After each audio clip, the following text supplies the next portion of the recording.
Koneksi antar materi, kesimpulan, dan refleksi modul 1.1 oleh Nofrina. Assalamualaikum warahmatullahi wabarakatuh. Perkenalkan, nama saya Nofrina. Saya adalah calon guru penggerak angkatan 10. Saya dari SMA Negeri 1 Pagai Utara Selatan, Kecamatan Sikakap, Kabupaten Kepulauan Mentawai, Sumatera Barat.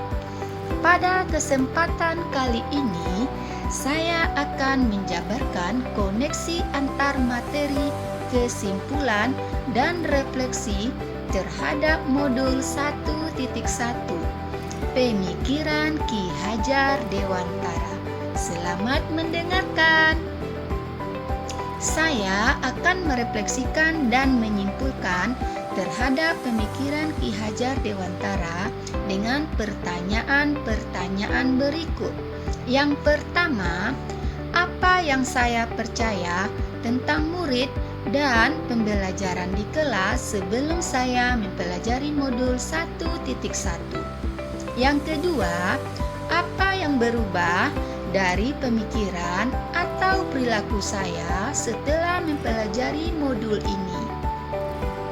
Yang ketiga, apa yang dapat segera saya terapkan lebih baik agar kelas saya mencerminkan pemikiran Ki Hajar Dewantara? Menurut Bapak Pendidikan kita, Ki Hajar Dewantara, bahwa pendidikan yaitu menuntun dalam hidup tumbuhnya anak dari segala kekuatan kodrat yang ada pada diri mereka, sehingga mereka menjadi anggota masyarakat yang mampu mencapai keselamatan dan kebahagiaan setinggi-tingginya. Pendidikan bukan sekedar tentang penguasaan ilmu, pengetahuan, dan keterampilan semata.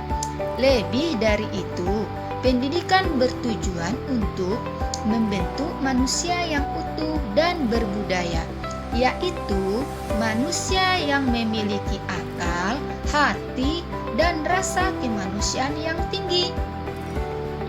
Pendidikan di mata Ki Hajar Dewantara adalah proses pembentukan karakter yang menjadikan seseorang mampu menjadi hidup bermakna bagi dirinya sendiri, masyarakat, dan negaranya.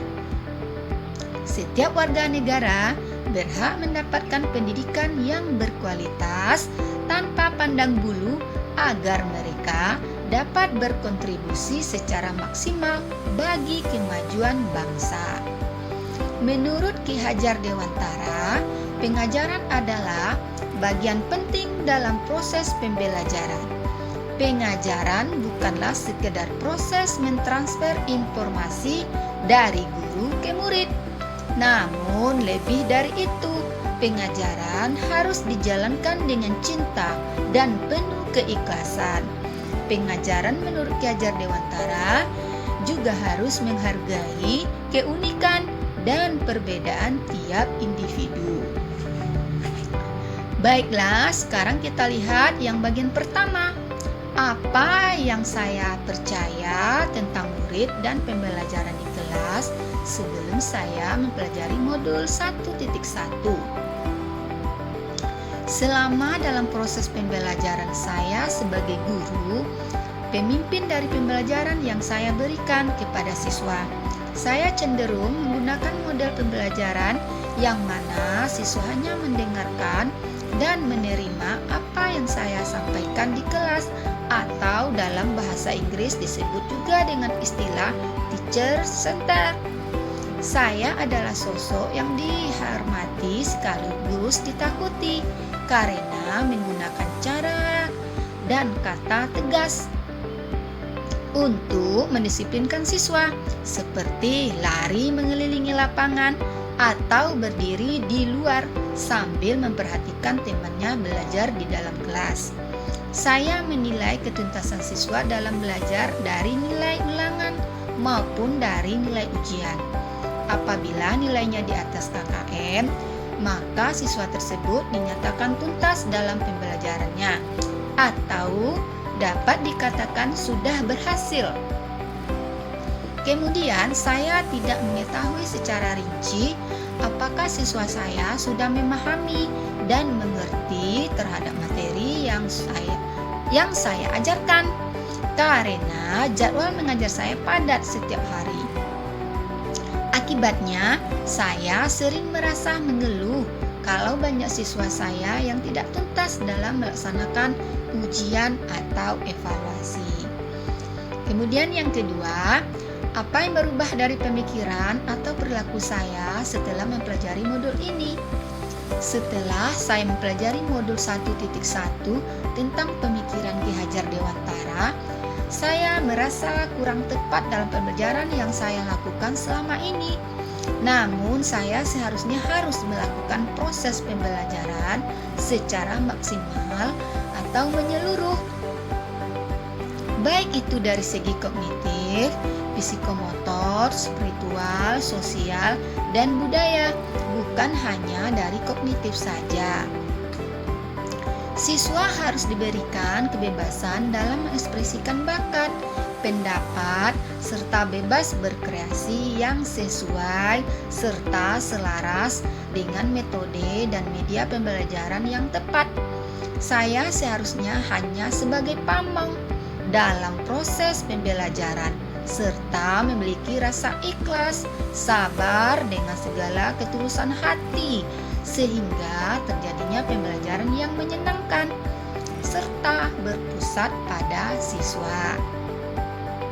Saya harus mengetahui karakteristik dari masing-masing anak, karena mereka mempunyai keunikan, kelebihan, dan kekurangannya masing-masing. Mereka diberikan kebebasan untuk tumbuh sesuai dengan kodratnya. Apa yang dapat segera saya terapkan lebih baik agar kelas saya mencerminkan pemikiran Ki Hajar Dewantara?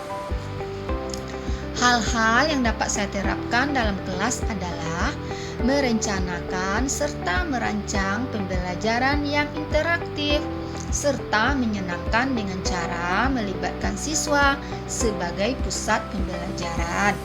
Kemudian saya akan menerapkan pembelajaran sesuai dengan kodrat zaman, yaitu berpikir kritis, kreatif, komunikasi, dan kolaborasi dengan tujuan memerdekakan anak dengan cara menuntun.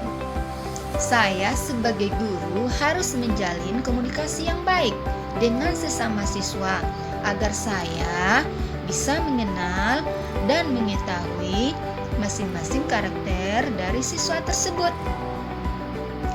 Semoga video ini bermanfaat dan menjadi penyemangat bagi kita semua sebagai guru yang berjuang mencerdaskan anak bangsa tanpa rasa pamrih.